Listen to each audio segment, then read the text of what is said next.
தனம் தானியம் உறவுகளுக்கு அன்பான வணக்கங்கள். நாமெல்லாம் இந்த இஞ்சி பூண்டு பேஸ்ட் அப்படிங்கிறத தயார் பண்ணுறோம். இதனுடைய சரியான அளவு என்னம்மா அப்படின்னு நிறைய பேருக்கு ஒரு சந்தேகம் இருக்கும், ஒரு கேள்வி இருக்கும். இதுதான் அளவு அப்படின்றது நாம் நிர்ணயிக்கிறது தான். ஒரு சிலருக்கு பூண்டினுடைய சுவை பிடிக்கும், ஒரு சிலருக்கு இஞ்சியினுடைய சுவை கூடுதலாக இருந்தால் பிடிக்கும்.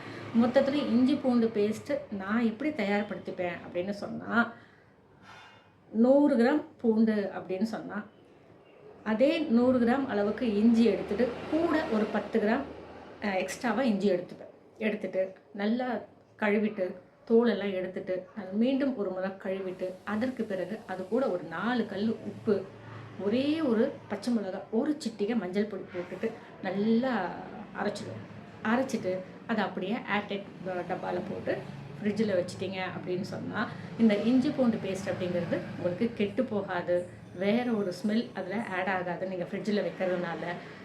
குறிப்பாக இந்த பச்சை மிளகாய், கல்லுப்பு இதெல்லாம் இஞ்சி பூண்டு பேஸ்ட்டு நீண்ட நாட்களுக்கு வரத்துக்கு உதவியாக இருக்கும். ட்ரை பண்ணி பாருங்கள்.